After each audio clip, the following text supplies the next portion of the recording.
Did you get that thing from a garbage bin, or are you just stuck in the past? That's how it always started.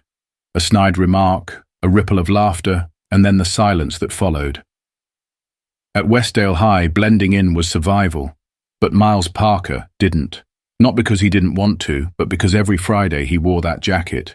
Faded green, edges worn to soft threads, sleeves slightly too long for his thin arms. It draped over his narrow shoulders like it didn't quite belong. And maybe, to most people, it didn't. At first glance, it looked like something pulled from the bottom of a thrift store bargain bin. But then there was the patch. A red and gold emblem stitched on the shoulder, cracked with age, half peeled at the corners, but still clinging stubbornly to the fabric. Most didn't know what it meant. They just saw something strange, outdated, laughable, a mystery that was easier to mock than to understand. By now, the jokes had lost their creativity. "Hey, Miles, what war are you fighting?" Or, "Nice cosplay, man. Halloween's not until October." It didn't matter if the lines were original, the laughter always followed, that cold echoing sound that filled the cafeteria, the hallway, even the locker room. It bounced between walls and faces, growing louder each time someone new joined in. Miles never said a word back. He didn't explain. He didn't run either. He just walked with his head down, clutching the strap of his worn backpack in one hand and occasionally reaching up to touch the patch with the other, his fingers brushing it gently like a habit. He knew they wouldn't understand, and part of him didn't want them to. Not yet. To the outside world, he was forgettable, a background character in his own school life, pale, quiet, unathletic. He spoke only when teachers called on him, sat at the back of every class, kept his hood up on cold days and his eyes on the ground on worse ones. His locker was covered in scratches and dented where someone had kicked it once, just to see if he'd react. He hadn't. That was how you survived when you had no armor but a jacket that made you more of a target. But to him, it wasn't just a jacket. It was the last thing he had from a man he never got to meet. The only piece of his grandfather that wasn't sealed in a shoebox at the back of a closet. Most of the kids didn't know anything about Miles's family, and they didn't care. They saw an easy mark and went for it. The cafeteria was their hunting ground. And every Friday when he walked in wearing that jacket, it was like throwing chum into shark-filled water. He'd stand in line with his tray, eyes fixed on the ground, pretending not to hear. But the words always found him. "Betty sleeps in that thing. Looks like it smells like dust and death."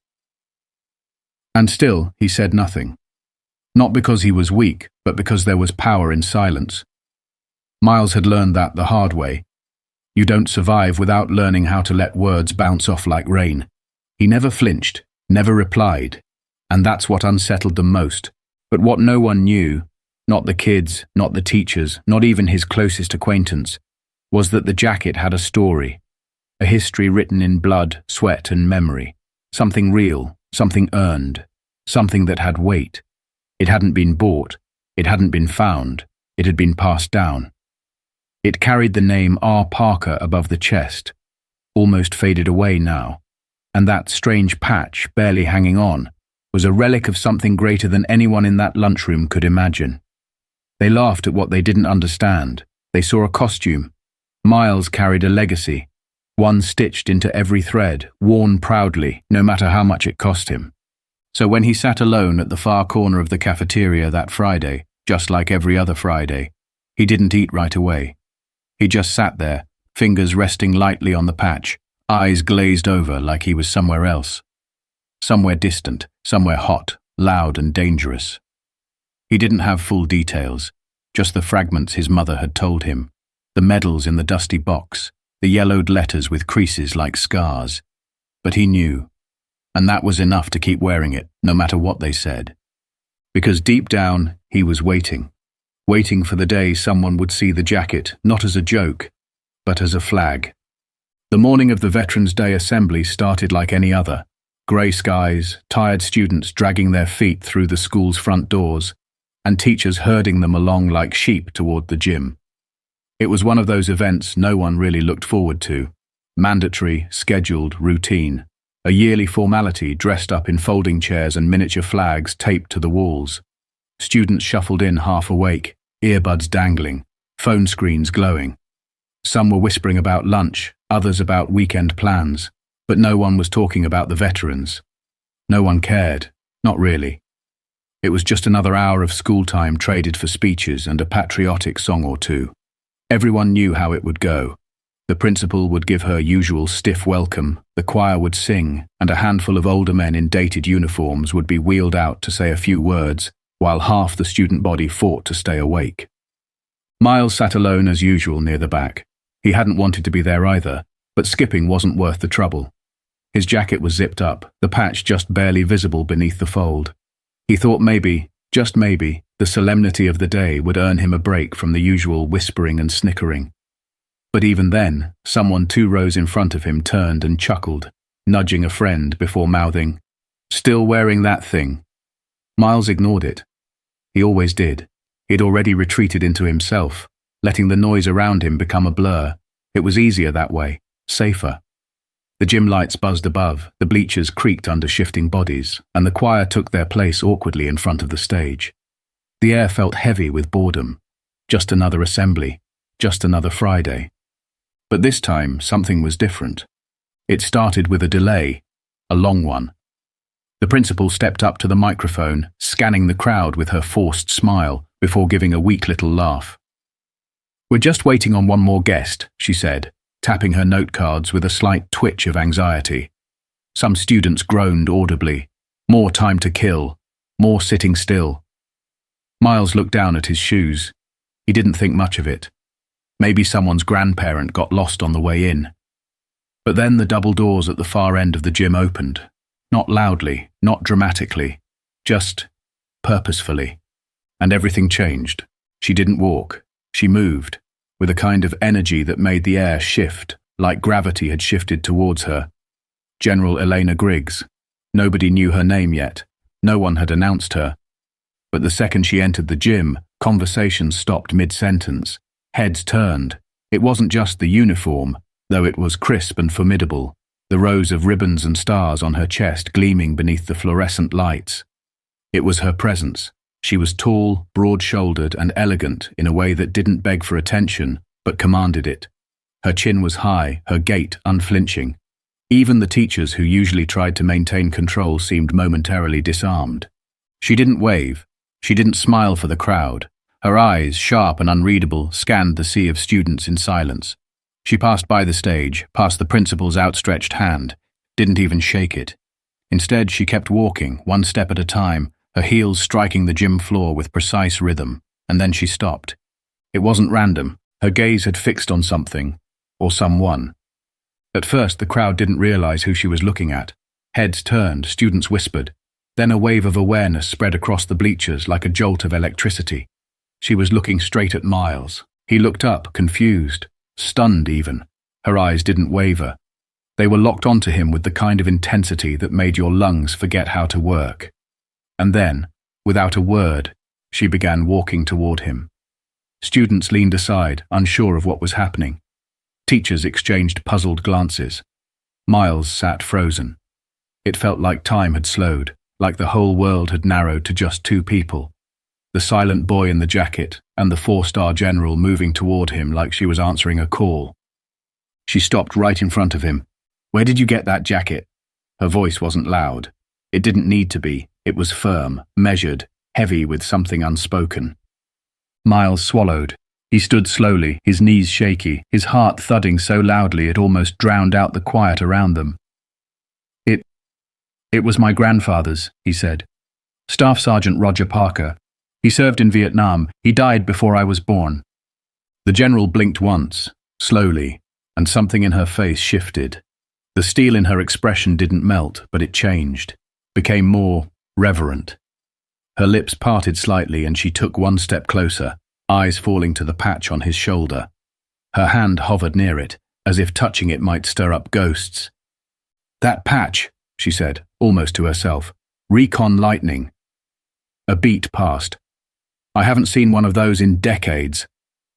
And now the gym, moments ago alive with boredom and distraction, was silent as a tomb. The silence in the gym was unlike anything that had come before.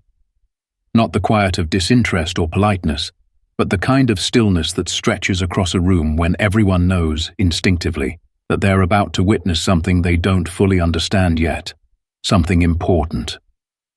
General Griggs didn't take her eyes off the patch on Miles's shoulder, and no one around them dared to speak. The laughter from earlier felt like it belonged to another world. All the students who had once mocked the jacket were now leaning forward in their seats, their expressions shifting from confusion to something much closer to awe. The teachers, normally the enforcers of discipline, were silent too, watching with the same uneasy curiosity. Even the principal seemed frozen by the weight of the moment, her cue cards now hanging limply at her side. General Griggs finally looked back up into Miles's eyes. Her face was unreadable, but her voice had changed. It wasn't just authoritative, it was personal. "Your grandfather, he was one of them?" she asked, though the question already carried its answer in her tone. Miles could only nod. He didn't have the words, not then. He had barely known the man through anything more than faded photos and the occasional story from his mother. But suddenly, here was someone who had known him, not as a memory, but as a person, and that changed everything. Her gaze returned to the patch. "That unit," she said, "wasn't just another platoon. Recon Lightning was one of the most dangerous, most elite recon groups in the entire Vietnam War. They were sent in when missions were too risky for regular units, dropped into deep jungle behind enemy lines, where no backup was guaranteed. They were the eyes and ears of the battlefield, but more than that, they were volunteers. Every single one of them chose to go where others refused." She stepped back slightly, her voice rising so the entire gym could hear her now. "The patch you see on this young man's jacket, this torn piece of cloth that so many of you laughed at, it represents courage most of us can't begin to comprehend. During the Battle of Dak To, Recon Lightning was given the impossible. They went into a region crawling with enemy forces to extract downed pilots and locate enemy positions. 32 men went in, only 6 came back. A collective breath seemed to draw from the room, like the entire gym had been holding it without knowing. "I remember that mission," she continued, "because I was stationed just north of their drop zone. I remember the radio chatter. I remember the silence that followed it. And I remember one name, a name that kept coming up on every emergency frequency." She turned again to Miles, softer now. "Roger Parker. He wasn't just one of the 6 who made it out. He led the retreat. He carried 2 wounded men on his back. He refused evacuation until the last of his unit was accounted for. He moved through enemy fire like he was carved from iron, and when he finally boarded the last chopper, he'd given up his seat for another soldier. He held onto the rails, half dangling off the side, just to make sure everyone else made it out alive." Whispers began to move through the crowd, not of mockery, but of disbelief, of admiration. Students who had never spoken to Miles now looked at him like he had grown taller in front of their eyes. Teachers nodded slowly. Some of the veterans seated near the front bowed their heads in recognition. And Miles stood there stunned, his heart pounding against his ribs like it was trying to catch up to the story he'd just been given. All this time, he'd worn the jacket as a quiet tribute, not knowing that the man behind it had left such a mark on the world, not knowing his grandfather had saved lives, led missions, shaped legends. General Griggs wasn't done. She turned again to the students, her voice steady but fierce. "You see an old jacket, I see a symbol. You see something outdated, torn, forgotten. I see sacrifice, legacy, honor. That patch, that jacket, is not a costume. It is not a fashion statement. It is not a joke. It's a monument stitched in fabric. You laugh at what you don't understand, but today you understand." The silence returned, heavier now, filled with the weight of realization. Miles didn't know how to stand. His legs felt like they were holding up someone else's body. His breath came in shallow, unsure bursts. But something had changed inside him, a shift. He had always believed his grandfather mattered, but hearing it spoken aloud, like this, in front of everyone, felt like a door inside him had been kicked open. General Griggs slowly faced him again. Her eyes were softer now, not in pity but in pride. "I never knew what happened to him after that war, until today. I never knew if he had a family or a legacy. but now I know. He left behind someone who still remembers, someone strong enough to carry that memory every week, even when no one around him understood. That is bravery too, Miles. Quiet bravery. Miles didn't reply. He couldn't, but he didn't need to. Because everyone was listening now, not just to the general, but to the silence that followed her words. And in that silence, something sacred passed between them. The boy in the jacket and the woman he never expected to meet, bound together by a memory neither of them would ever forget.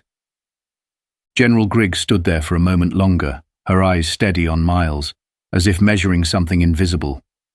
It wasn't judgment, it wasn't curiosity, it was recognition, like she was seeing not just a student in a wrinkled jacket, but something deeper, something that bridged decades of memory and loss. Her posture never wavered, and yet there was a shift in the room. A soft but unmistakable gravity pulling everything towards this single exchange between past and present.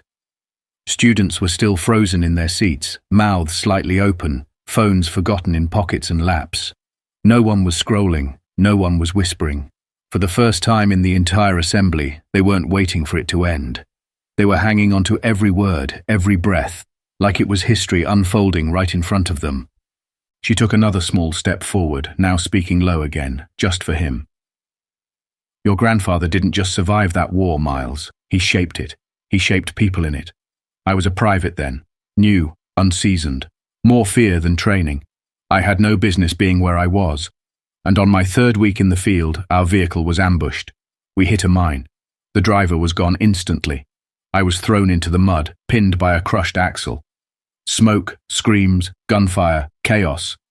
And in that chaos, out of the haze, came your grandfather. Her voice caught slightly, just for a beat. She glanced away for a fraction of a second, swallowed, and continued. He wasn't even part of our unit. He had no reason to be near that convoy. But he came, because that's who he was. He saw the smoke, heard the blasts, and ran toward it. The students listened like they were hearing a ghost story, but the kind that's painfully real. No one dared move. I remember being unable to breathe, she said, pinned, bleeding, watching the fire creep closer. And then suddenly he was there. Hands under the axle, no words, just movement, just resolve. He dragged me out. I was half conscious, but I remember the look in his eyes, calm, controlled. And then he went back, into the flames. He pulled out 2 more, took shrapnel doing it, refused morphine, refused evacuation until he was sure everyone was clear. That night he sat next to me while I was being treated, didn't say much, just nodded and said, "You'll do fine, that's all." But it stuck. She turned again to the rest of the gym, raising her voice once more. He didn't have to be a hero. He chose to be, over and over again. And let me be very clear, I would not be standing here today if not for that man. I would not have made it out of that war. I would not have become an officer, or risen through the ranks, or earned these stars. Your classmate's grandfather didn't just fight in the war. He trained leaders. He planted courage in others. He made those around him better. And the jacket Miles wears isn't just a hand-me-down. It's a symbol of everything that man stood for. Integrity, sacrifice, honor. Her voice quieted again, shifting from fire to reverence. I've spent my entire life in uniform. I've saluted more people than I can count. But I have never forgotten the salute I gave him before I left the jungle. It was the most sincere one I've ever given, until now. And then, without hesitation, she straightened her back and raised her hand. Not to the flag, not to the veterans near the stage, but to Miles, a full, formal salute. There was no trumpet, no anthem, no speech announcing it. Just the pure weight of the gesture. The kind of salute given from one soldier to another, from one leader to the legacy of another. And in that moment, every crack in the gym walls, every mocking word Miles had ever heard, every whisper and every cruel laugh that had followed him through the halls, all of it was replaced by a silence that felt almost sacred. Miles didn't know protocol. He didn't grow up in a military family beyond the stories and that jacket. He had never stood like this before. But something in him moved instinctively. His spine straightened, shoulders back, and even though his arms trembled, even though his hands were cold with nerves, he raised them anyway, slowly, carefully. He returned the salute, His fingers touched his brow with all the steadiness he could gather, his breath shaky, his eyes locked onto hers. He wasn't just mimicking a gesture, he felt it. And in that second, the miles of distance between who he had always been and who he believed he could be collapsed into nothing. The sound came next, soft at first, one pair of hands clapping, then another and another, until it spread like thunder through the gym. It wasn't polite applause. It wasn't the obligatory kind teachers prompted at the end of a school assembly. It was real, alive, first from the veterans near the front, all of whom were now standing, then the teachers, then the students. Those same students who had laughed at him, who had mocked the jacket, were now standing, clapping, cheering. Not because they were told to, not because they understood everything, but because they knew, deep down, they had just seen something bigger than themselves, something that deserved respect. Miles stood there, caught in the swell of noise, surrounded by a sea of people who were finally seeing him for the first time. Not as the quiet kid in the back of the class, not as the weird guy with the old jacket, but as the grandson of a hero, someone who had walked the halls in silence, carrying a story that none of them had bothered to ask about, until now. The assembly ended, but no one rushed for the doors. For once, there was no stampede of backpacks and sneakers flooding the halls. Instead, there was this lingering stillness in the gym, a weight that didn't feel heavy but meaningful, like the air had been marked by something unforgettable. Students slowly filed out in a daze, not the usual post-assembly shuffle of boredom, but a quiet procession, almost respectful. Whispers passed between them, but they weren't filled with sarcasm or gossip. They were questions, honest curiosity. Did you know about his grandfather? Was that patch real? Do you think he knew what it meant this whole time? And Miles didn't walk out unnoticed for the first time in his life. He walked out surrounded by stares, not the judging, sneering kind he was used to, but something new, something almost reverent. Teachers who had never called him by name gave him nods in the hallway. A substitute who barely knew him placed a hand over her heart when he passed. Even Coach Brandt, who rarely noticed anyone who didn't throw a football, gave him a rare, approving look. It was subtle, but it was there. The shift. Something had cracked in the way people saw him. And maybe more importantly, something had shifted in the way he saw himself. That jacket no longer felt like armor to hide behind. It was suddenly too bright, too real, too seen. He wasn't hiding anymore. He was carrying something sacred, and now everyone knew it. In the hours that followed, word of what had happened spread like wildfire. The school's group chat lit up with screenshots and fragments of what little someone had managed to record. A blurry, shaky video of the salute. Snippets of General Griggs's speech, and in every message thread, one name kept showing up again and again. Miles Parker. Kids who had never said more than a word to him were tagging him. Others were asking questions. Some apologized. Not directly, not yet. But through silence, through uncertain glances in the hallway, through small gestures. No one mocked the jacket anymore. Not once, not that day, not the next. By the time the last bell rang, Miles wasn't rushing to leave like usual. He wasn't ducking through side hallways or avoiding eye contact. He walked straight through the front entrance, head up. For the first time in a long time, maybe ever, he wanted to be seen. That evening he went straight to the garage, where the dusty plastic container of family keepsakes sat untouched on a shelf. His mum had always said she meant to go through it someday. That day finally came. He cleared a space on the table, opened the box, and started pulling out pieces of history. Yellowed envelopes, brittle photographs, commendation letters with names he barely recognized. He sat for hours poring over everything, arranging it all into careful piles. His mother joined him midway through, silent at first, watching as he carefully unfolded a faded photo of his grandfather, standing tall in that same jacket, the same patch stitched proud on his shoulder. His mother began to speak, softly, like she hadn't in years.